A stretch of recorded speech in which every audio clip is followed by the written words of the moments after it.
Berarti apa?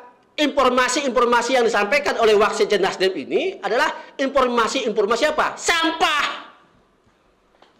Sampah saya bilang gitu. Ya. Benar, sampah.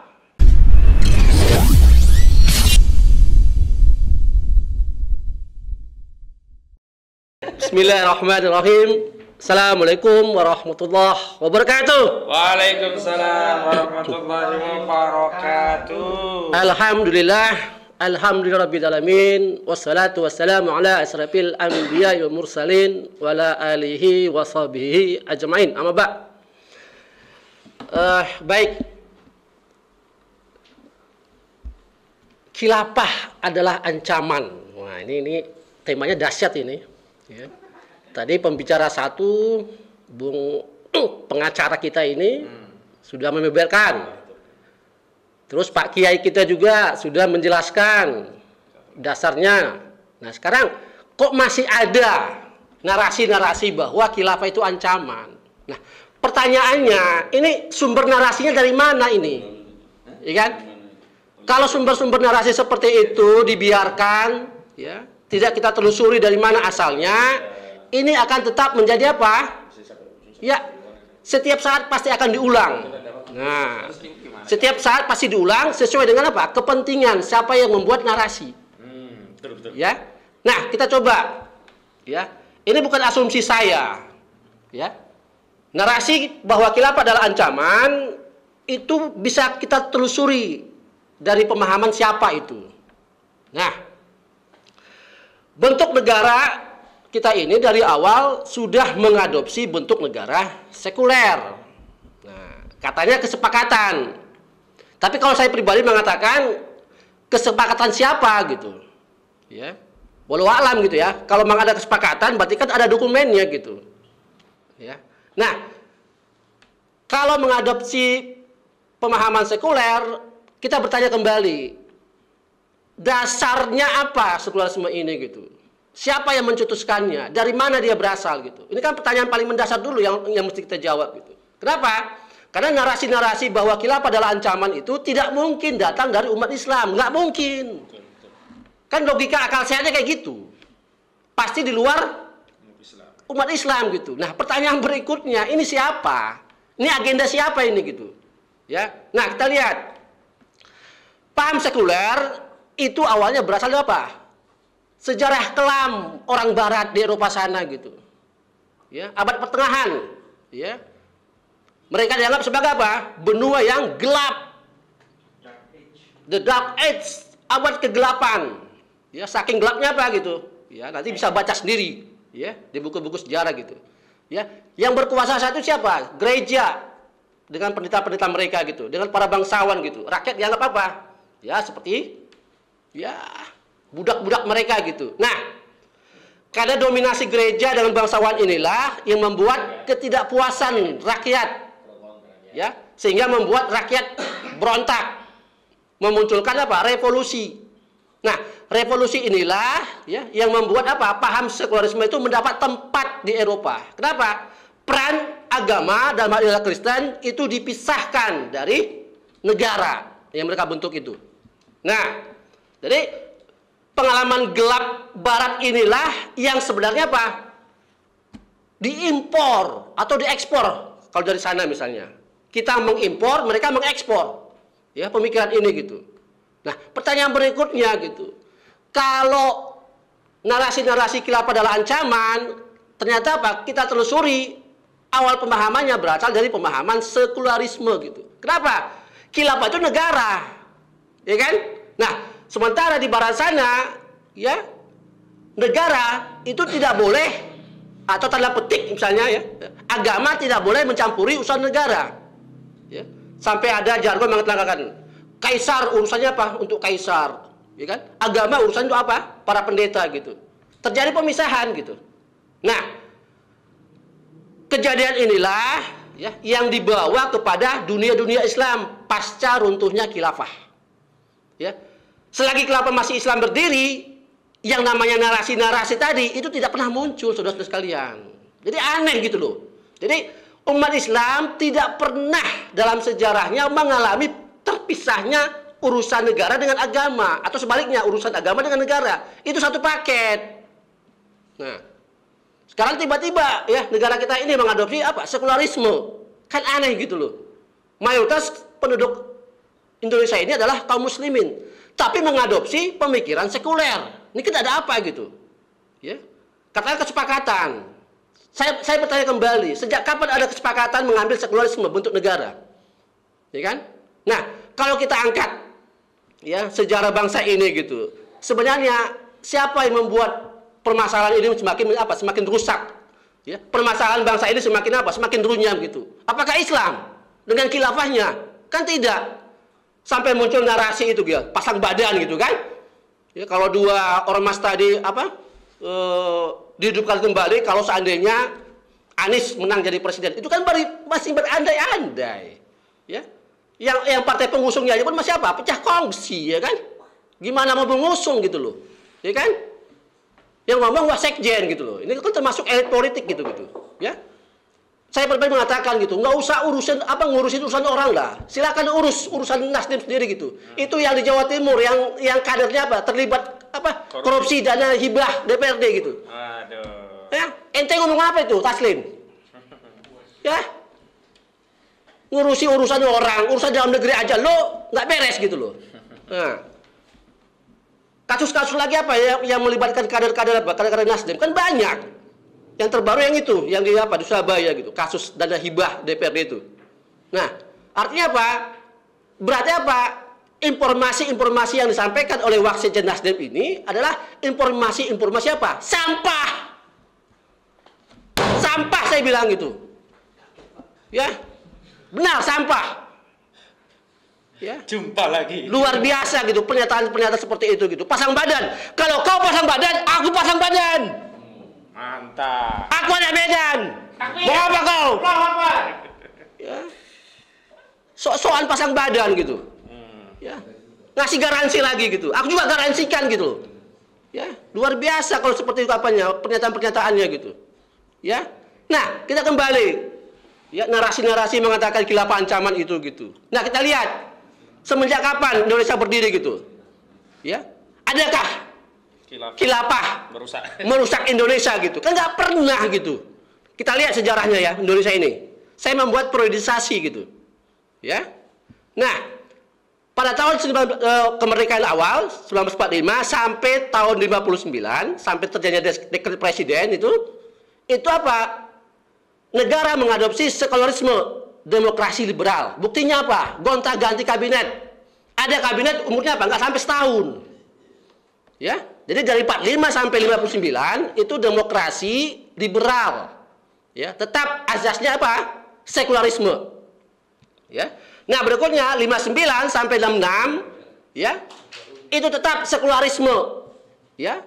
Tapi dengan jargon apa? Terpimpin oleh siapa? Itu kakeknya si Puan itu. Ya. Artinya apa? Demokrasi terpimpin tapi rasa apa? Rasa sosialis komunis. Ya, kalau tadi sebelumnya liberal, ya, sekarang rasa sosialis komunis. Nah, di Orde Baru 67 sampai 98 ini adalah demokrasi Pancasila, tapi rasa apa? Rasa kapitalis. Tetap basisnya apa? Sekularisme. Ya, luar biasa gitu. Jadi gonta-ganti gitu loh. Ya. Nah, sekarang Orde Reformasi dari 98 sampai sekarang tetap menggunakan apa? Sekularisme gitu juga. Tapi apa? Jargonnya apa? Demokrasi neoliberal. Nah, pertanyaan berikutnya gitu.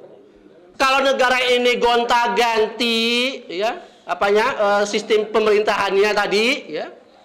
Ya, dulu kita punya Perdana Menteri berganti-ganti itu gitu di awal-awal. Kita pernah menjadi apa? Negara serikat, negara federal.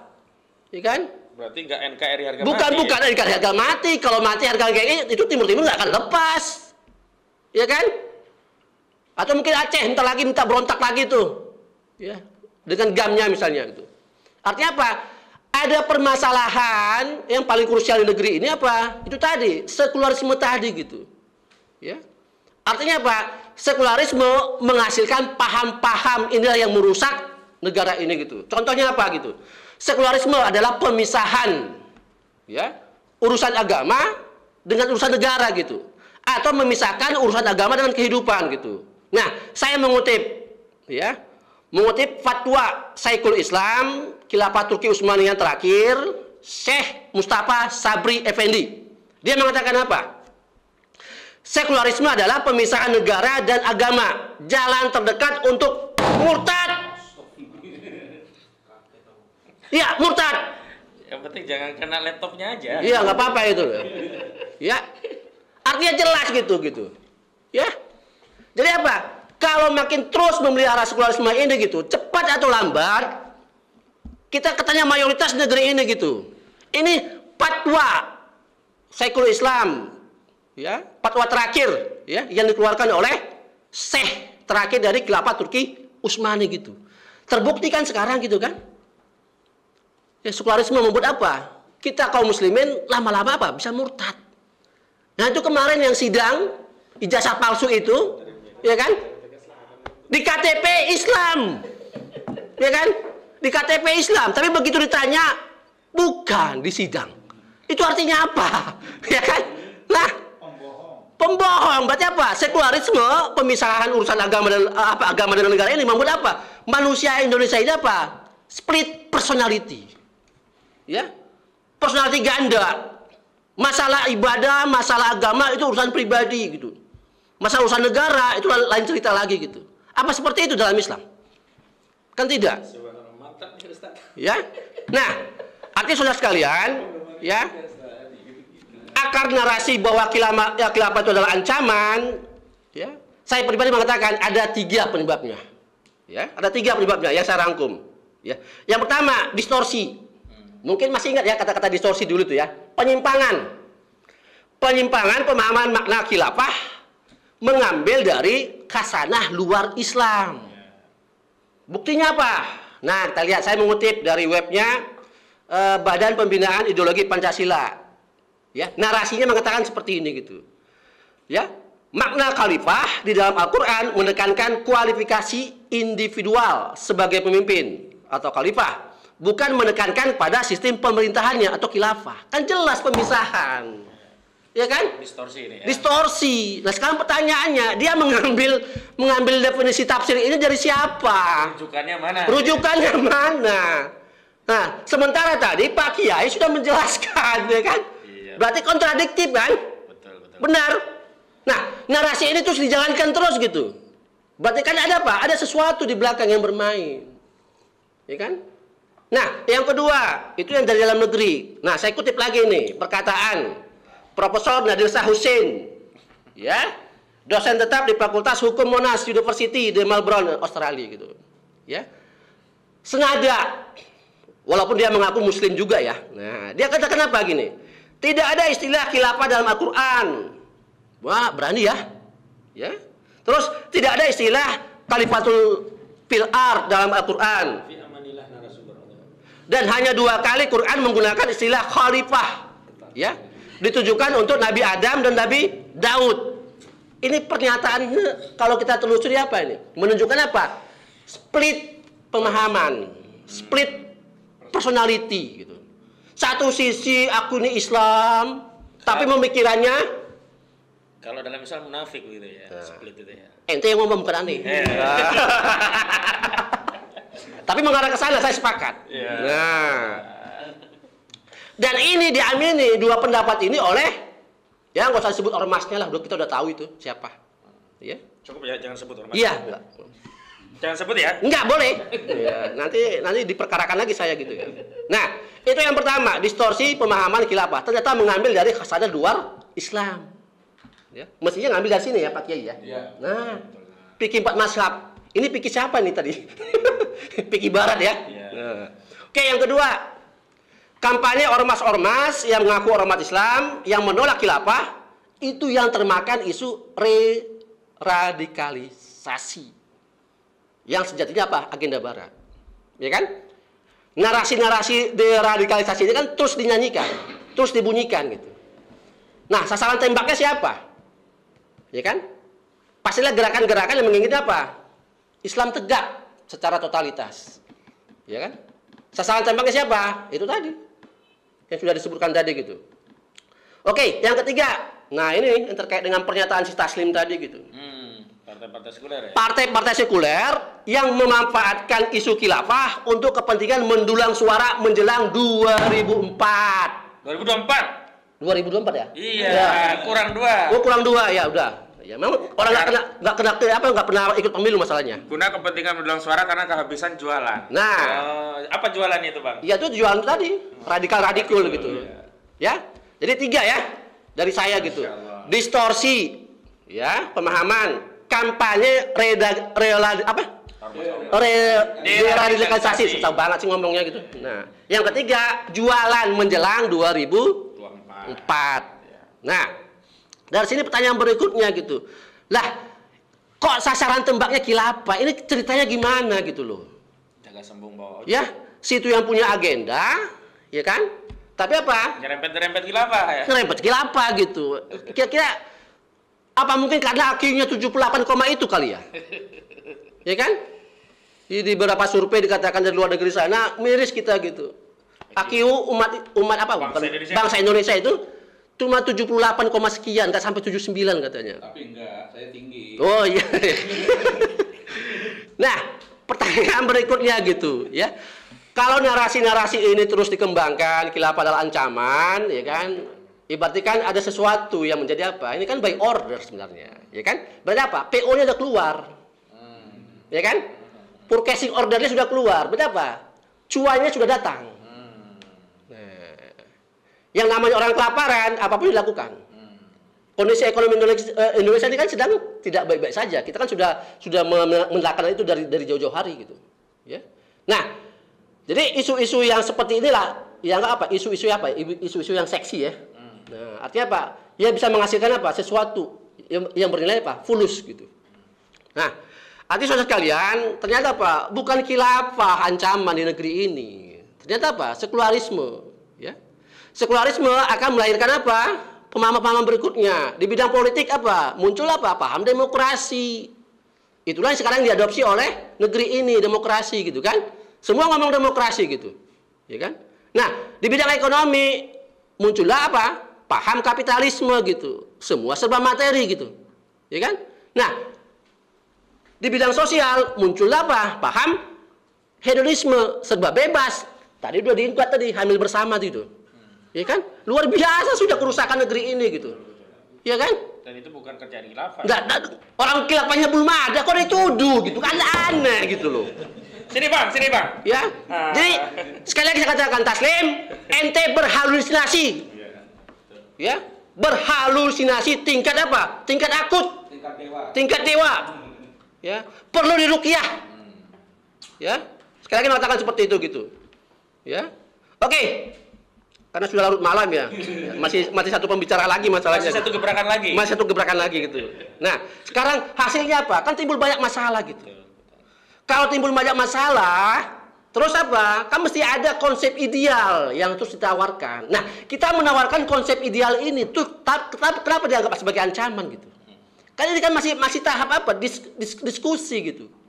Ya, tidak ada pernah ceritanya ya kan pengembang khilafah ini apa? Terjadi apa? Korupsi, nggak pernah membunuh orang ya kan? Yang bunuh orang Sambo kan? Sambo ya kan? Nah, nanti dikaitkan lagi tuh gara-gara khilafah nih Sambo di penjara. Ya, udah ada terakhir ini. Oke, nggak boleh gerak lagi ini. Nah, terakhir seperti biasa ada saya kesimpulannya gitu. Iya. Nah, berpantun dulu kita ya, supaya menjelang malam makin enak. Gitu. Iya. Jadi sekali lagi saya mengatakan narasi-narasi khilafah sebagai ancaman itu namanya apa? Maling teriak maling. Ya, sekali lagi saya ulang ya, maling teriak maling. Ente pasang badan, ane pasang badan. Nah. Oke, saya akhiri dengan sebuah pantun. Ya. Nah, ini yang ditunggu ini. Malam disambut merenung diri. Langkah tersusun buat pedoman. Sekularisme demokrasi itulah perusak negeri. Kenapa khilafah yang jadi tertuduh? Ya. Walau dimanapun bumi dipijak, tetap di situ langit akan dijunjung. Jika Indonesia ingin aman dan makmur, syariat khilafah itulah jawabannya. Allahu Akbar. Allahu Akbar. Demikian, terima kasih. Assalamualaikum warahmatullahi wabarakatuh. Waalaikumsalam warahmatullahi wabarakatuh.